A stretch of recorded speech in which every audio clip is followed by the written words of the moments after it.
Une fonctionnalité de Windows 8 vous permet de créer un point de sauvegarde de votre système.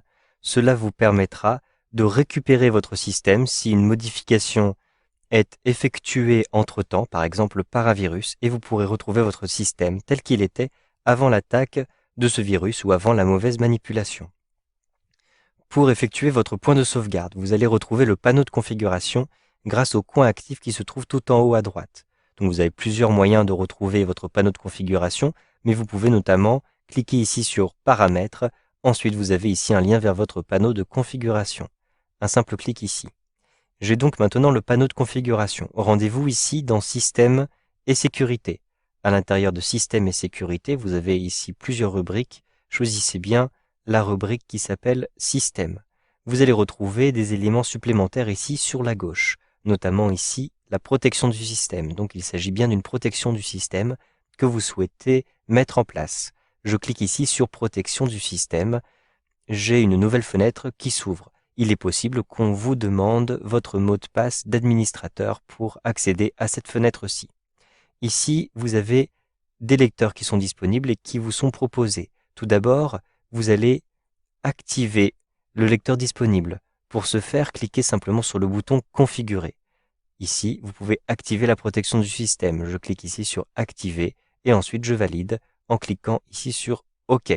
Maintenant, vous le voyez, la protection est activée. Vous allez pouvoir créer un nouveau point de sauvegarde de votre système. Cliquez simplement ici sur le bouton Créer. Vous aurez ici à nommer votre point de restauration. Je vais simplement l'appeler point 1.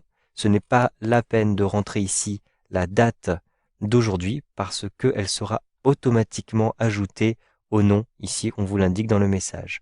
Je clique ici sur Créer. Au bout d'un instant, le point de restauration est créé. Donc, il suffit d'attendre quelques instants et vous avez ce message. Je clique ici sur Fermer. Sachez que vous pouvez configurer vos points de sauvegarde en cliquant sur le bouton Configurer. Effectivement, vous avez ici une utilisation actuelle de vos points de sauvegarde de 2,52 mégaoctets. Vous pouvez modifier ici l'utilisation maximum. Il vous suffit de cliquer sur la petite glissière et d'augmenter ou de réduire cette taille-ci.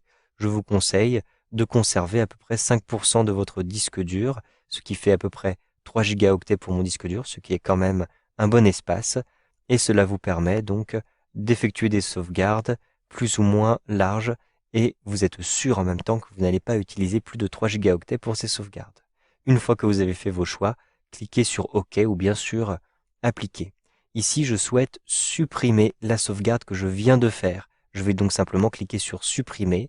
Ici, elle m'occupe, vous le voyez, 2,52 mégaoctets. Si je la supprime, elle n'occupera plus rien. Je peux ainsi gagner de l'espace. Je clique sur Supprimer. J'ai ici un message qui m'indique que si je supprime cette restauration, je ne pourrai pas annuler les modifications système à venir. Je clique sur Continuer. Ensuite, j'ai un message qui m'indique que le point de restauration a été supprimé, donc c'est très rapide. Cliquez simplement ici sur Fermer. Effectivement, vous avez maintenant, vous le voyez, 0 octet pour votre restauration. Vous n'avez donc plus aucun point de restauration. Cliquez simplement ici sur OK pour valider. Vous pouvez même désactiver la protection du système. Je clique ici sur OK. Et si je souhaite par la suite réactiver, je le ferai à partir de ce menu. Je clique ici sur Oui. Et je retourne, vous le voyez, à la fenêtre des propriétés du système dans cet onglet Protection du système. Je ferme cette fenêtre-ci et je peux fermer le panneau de configuration. Vous savez donc maintenant comment créer un point de restauration de votre système avec Windows 8.